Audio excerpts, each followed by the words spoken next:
I don't make it very far before my phone starts ringing.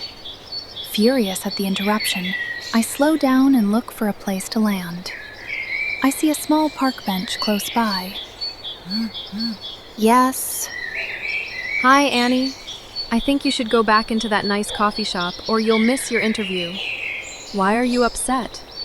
I have a problem with this assignment. I can't work with that other human there. Ah, you mean Sam. That handsome boy who couldn't take his eyes off you when you walked in at 8:30 in the morning when no one else was around. Who else are we talking about? Hey, chill out, Annabelle. You'll give yourself a heart attack if you don't control your stress levels.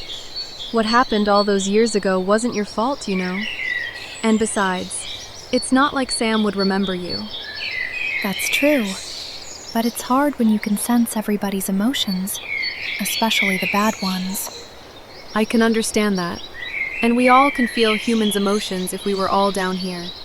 But unfortunately, we can't stay here. I know. How are you? I'm fine. The book of life is up to date. Esther is doing fine with the army, patrolling the outskirts of home, hating every second of it because she'd rather be fighting. You know how she is. Esther is my younger cousin who is the general of the angelic army, and the Fallen is the name given to fallen angels, our enemies who are exiled from the angelic realm and live in the forbidden realm. They interact with humans on Earth, trying to make them sin, following their true nature, should you ask them anyway. Yes, no problems at home. So that being said, you just go in there, get this job, do your other job, and come home.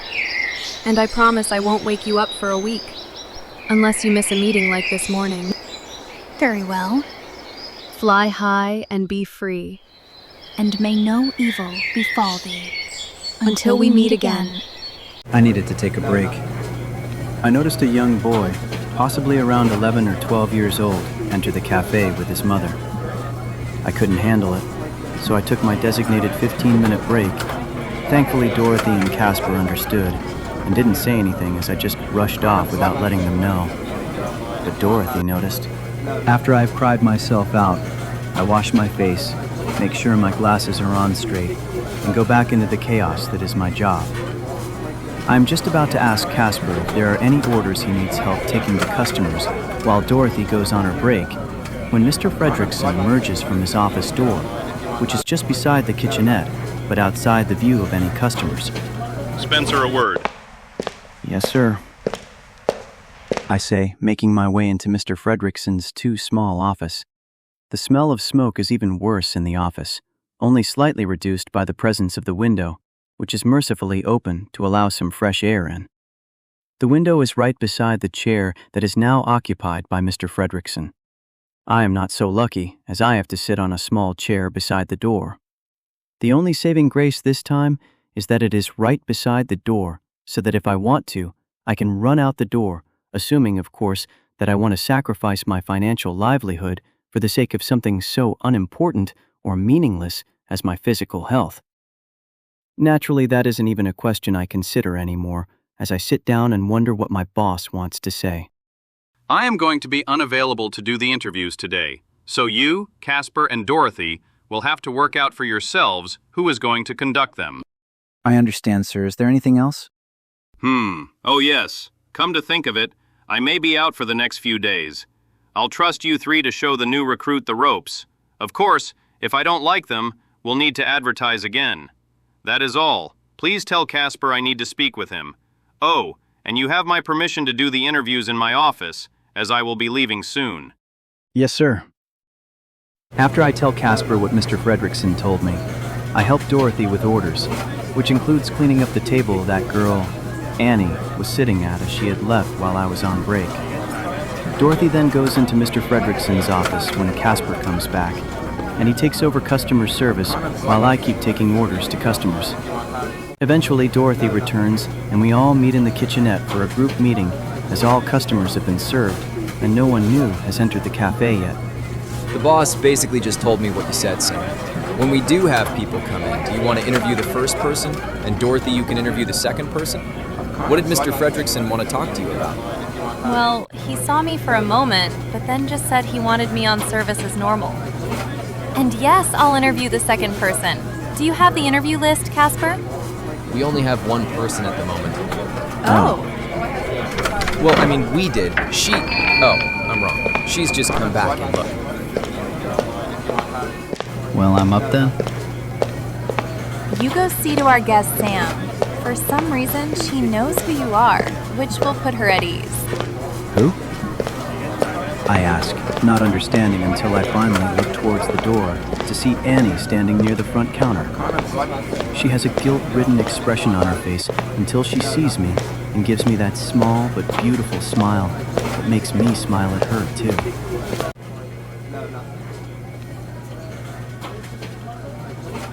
The two of us just stare at each other for what seems like an eternity, although I'm sure it's only a few seconds. Reluctantly, I decide to break the silence. Also, it will give me an excuse to speak and take the stupid smile off my face. I must look like an idiot. Hello. Nice to see you again. You're here for the interview? I phrase it like a statement more than a question, as if we are meeting for the first time. Yes, hello. I'm sorry I left like that. I had an urgent call from my sister. Everything is fine now, though. Oh, that's fine. Don't worry about it. Please, come this way. Annie nods again and follows me. At the office door, I hesitate, wondering if I should just go out the back door with Annie. Even the kitchenette would be better than going inside that smoke-filled office. Before I can say anything, she steps past me and opens the door. Annie moves quickly into the room and promptly sits in the same chair I sat in earlier. I am taken aback, especially when Annie looks at me as if to say, So, are you coming in? I follow Sam to the office where I am going to be interviewed. I can sense the presence of people who have been in that room recently, Sam among them. I move forward past Sam. Oh, in here is it? I ask rhetorically, and without waiting for Sam's reply, I move ahead of him into the room. Taking the chair beside the door, I casually wave my hand and brush my hair back. This serves as a cover for me, using Angel's wind to dissipate the disgusting stench of cigarette smoke. I make another casual wave of my hand after Sam has entered the room and is walking towards the armchair with his back to me. I direct Angel's wind this time at the window, including the armchair. The effect this time is to free up the window to allow it to open more easily and to eliminate the odors and other vileness from the armchair that I do not want to think of at this moment. Fortunately, the window opens with no issue, and Sam sits in the armchair with seemingly no discomfort. Unfortunately, I may have generated too much Angel's wind, which inevitably comes back through the open window into the room. Sam, however, seems at ease. Taking comfort in this, I ensure that I am looking at Sam with my undivided attention, the perfect picture of an attentive interviewee. This hides the fact I am very nervous, which has nothing to do with being interviewed. Don't be nervous. I'm not nervous. That's good, because this shouldn't take long. Are these references available to be contacted? Yes. The references are legitimate.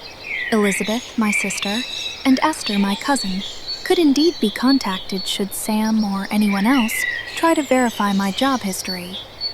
However, that may serve as a slight problem. I have never worked in a library before. My sister is the librarian in the angelic realm, while Esther has never worked in a hospital.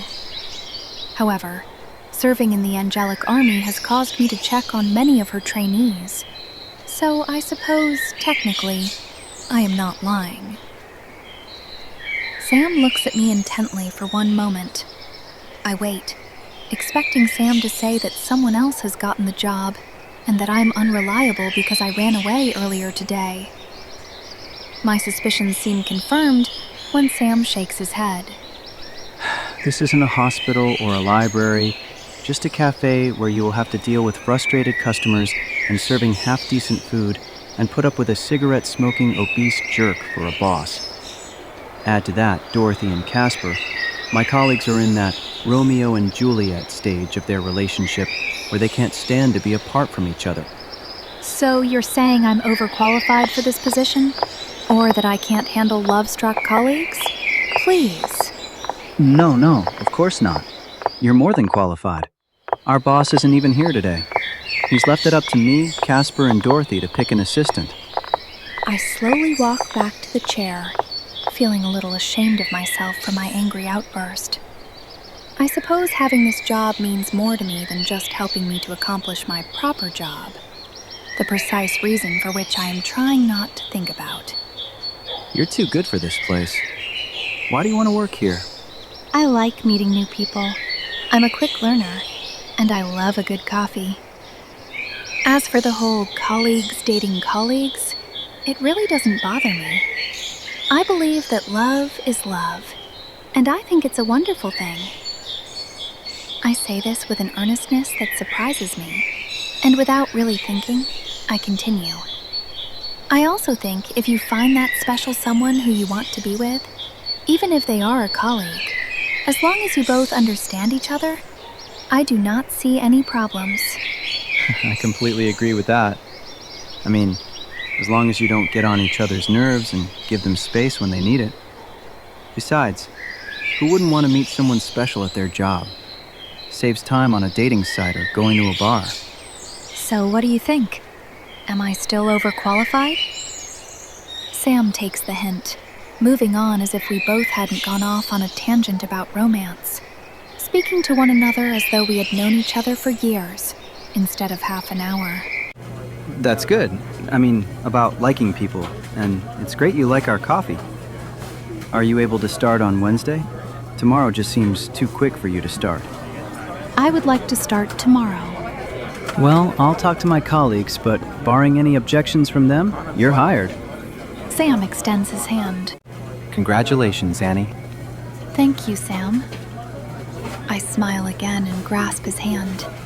An invisible electric shock runs through me, as though I've been struck by lightning, in the best way possible. Warmth floods through me. I also hear voices inside my head from a long time ago, which justifies why I was nervous. Please take me instead. You don't need to do this. I am so sorry, Sam, but I need to do this. Your mother won't feel anything. She loves you, and she would want you to be happy. Please. Relax, Sam. When you wake up, everything will be fine.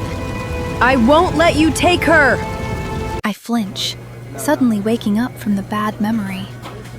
I force myself to look directly at Sam, who is still smiling, although he looks a little embarrassed, too. I hope we can become friends. I mean, colleagues is a given, obviously. I agree with you. I reluctantly release my vice grip on his hand. Our hands now back by our sides, we both look at each other for a long moment, not saying anything. In my head, however, I am thinking, yes, Samuel Spencer, I do hope we can become friends. And this time, we shall stay that way.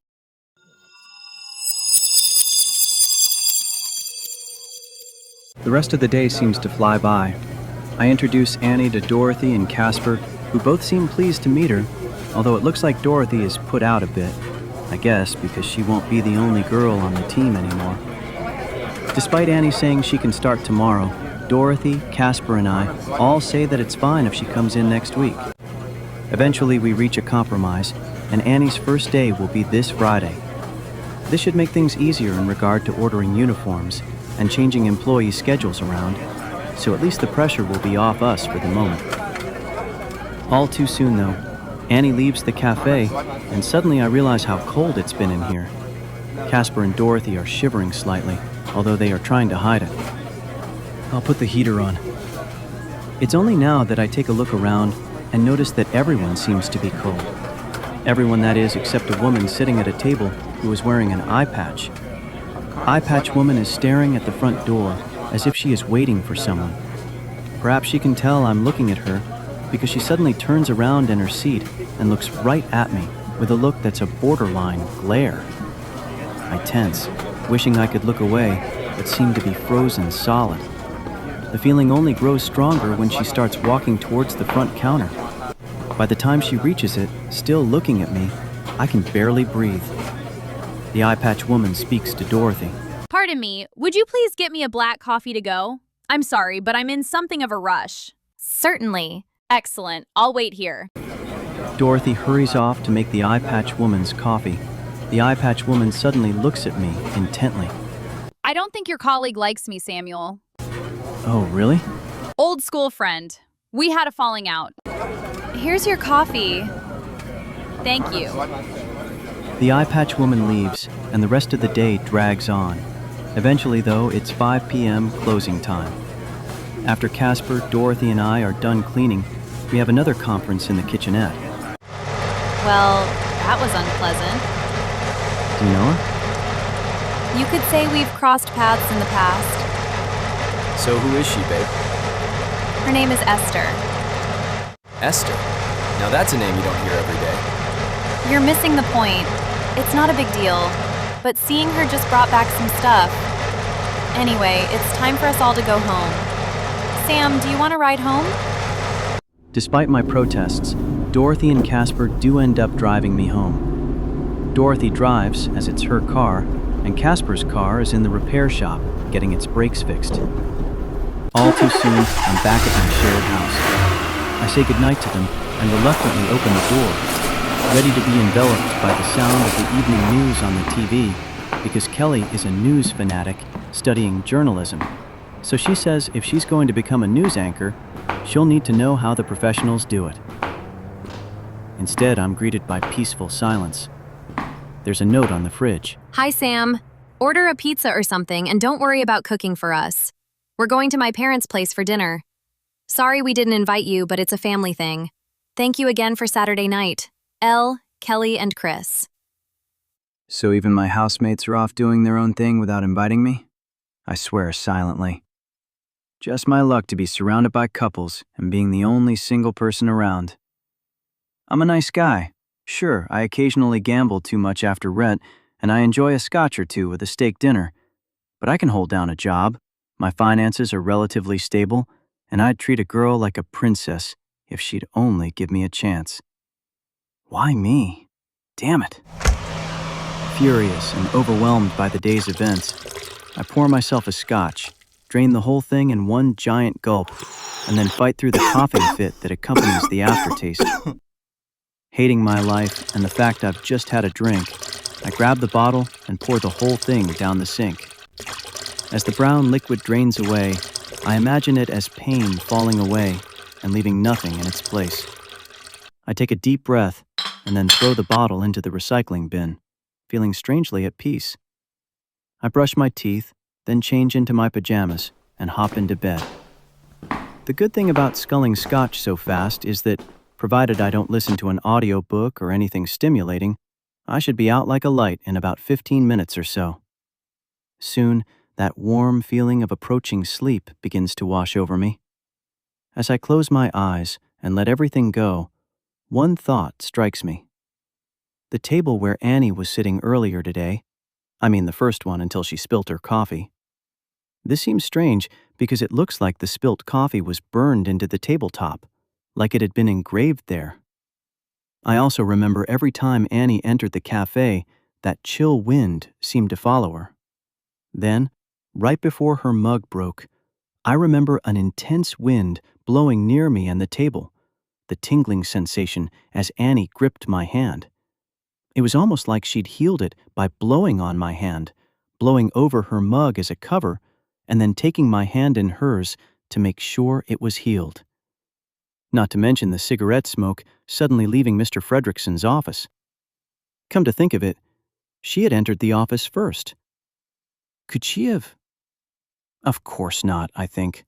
Only two beings could do such a thing using magic, and naturally, because magic doesn't exist, that couldn't happen at all. Still, just as I feel myself drifting into sleep, one more thought hits me. These two beings are witches and angels. Annie couldn't be a witch because I've never seen a smile like that, such an angelic smile. Sleep finally overtakes me at that moment, and I drift off, dreaming of Annie entering the shop and her beautiful smile. I clasp her hand in mine, but this time, she isn't letting go.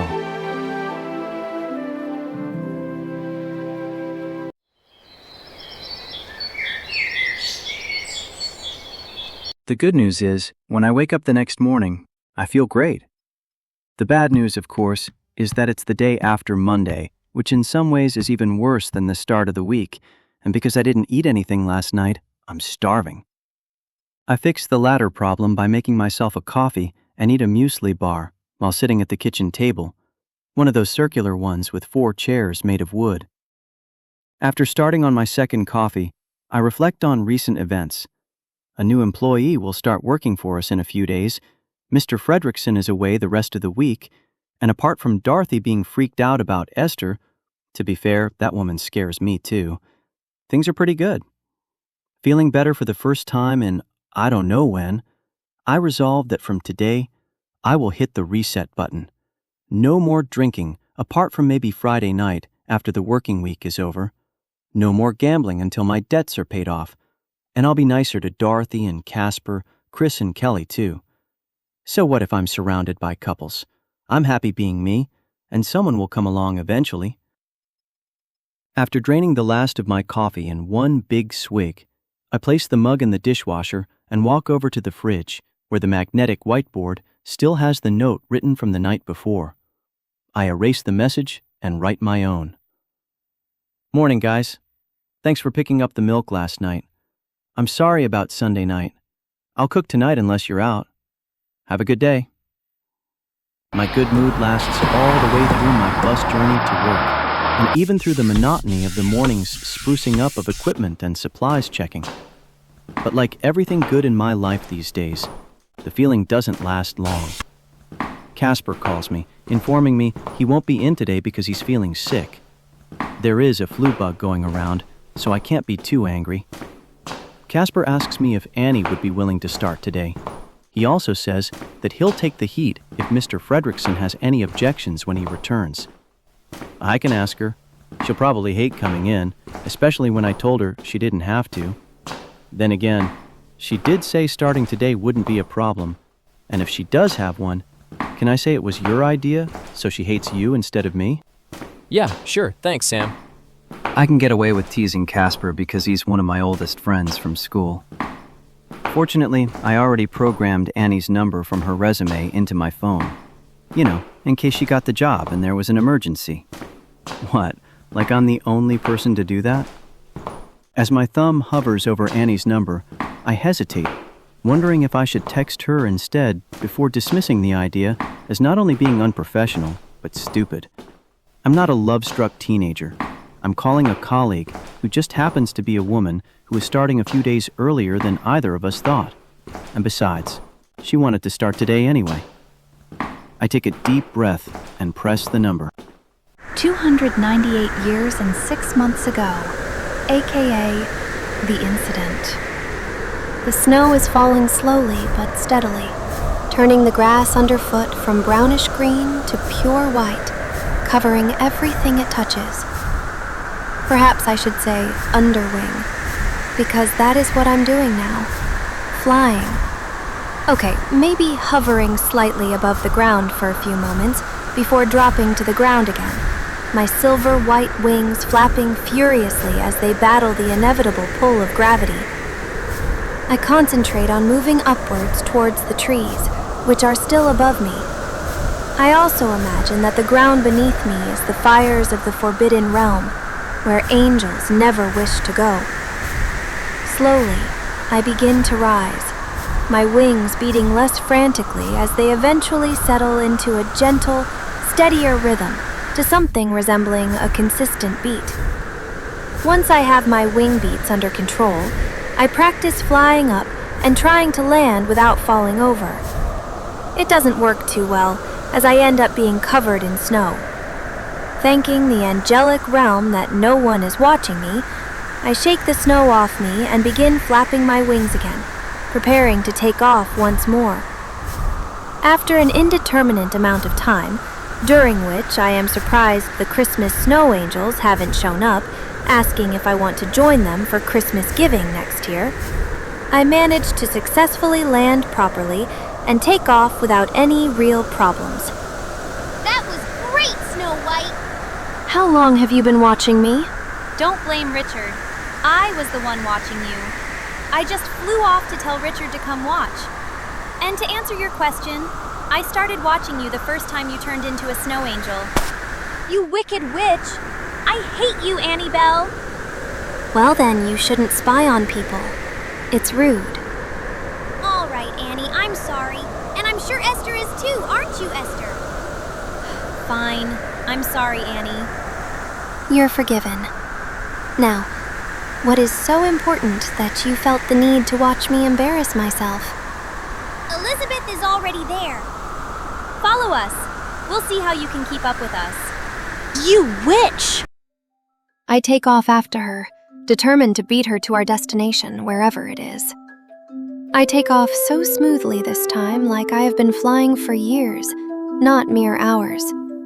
Richard smiles like he is watching the best show on the planet and flies after me, deliberately keeping pace with me and trying to slow down Esther, which causes her to fling snow at him from the ground. Gradually, we forget our snowball fight and just fly together in perfect synchronicity. I start to lose my altitude, and I'm afraid I'm about to hit the ground. But Esther and Richard both fly beside me and hover just under me, ready to grab my hands to help guide me back up to a respectable flight level if I need it. My heart is as light as my wings, flying with not only my family, but my best friends Richard and Esther, who is more like a younger sister than my cousin, and soon I'll be with my elder sister, Elizabeth. I start to grow excited at the prospect of what is to come, what they want to show me. I hope it'll be interesting, because the fact that I'm flying properly is exciting enough. Somehow, I doubt anything they are going to show me can beat this feeling of bliss in my heart at this very moment. I awaken before I reach my destination, which I am not complaining about. The warm feeling of happiness in my dream stays with me as I slowly open my eyes. Unlike in my dream, it is not snowing, but the sky is cloudy and the grass is soft under my head. At least it isn't raining like it did yesterday. My phone, which is still in my pocket, is vibrating, which would explain why I am awake now. I take out my phone and see something that makes my face grow warm, and my wings begin to unfurl from my back, but not quite. Sam has left me a message. Sam says that Casper is sick, and Dorothy may come into work later, but he isn't sure.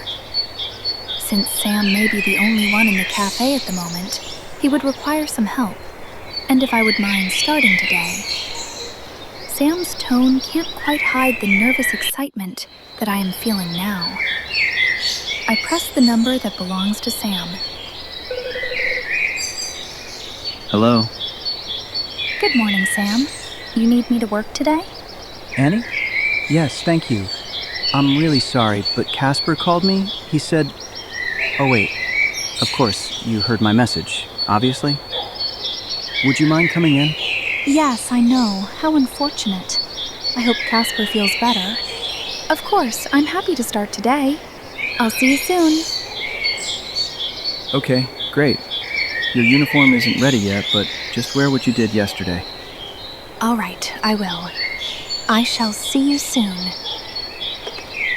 I glanced down at my diary after placing my phone next to it, which I'd read last night before falling asleep. I started writing in the diary when I was 14 years old. The only thing I have altered is the passage of time since certain events had taken place.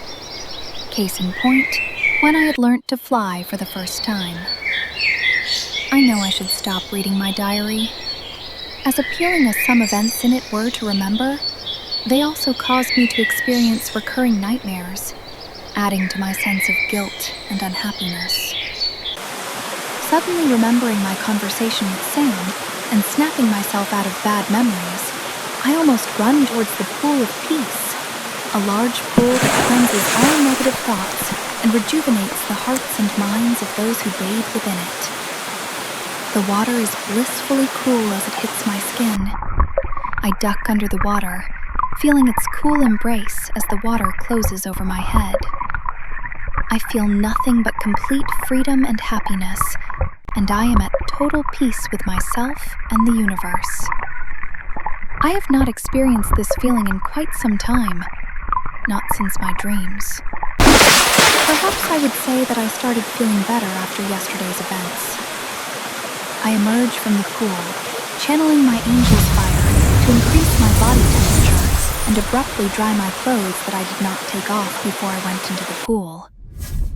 Minutes later, I am flying towards the carrier pigeon, feeling as free as a bird, as the expression goes. Unlike yesterday, I woke up feeling refreshed, my recurring dreams aside. I am seeing a human boy who, if I hadn't met a long time ago, would like to be around anyway, even if this is just still part of my mission. And best of all, it may very well just be the two of us. I am no longer haunted by my past or my feelings of guilt, as if I have left them at the bottom of the pool of peace. I take a deep breath after landing right in front of the cafe, put on my best smile, brush my hair over my scar, and knock upon the door.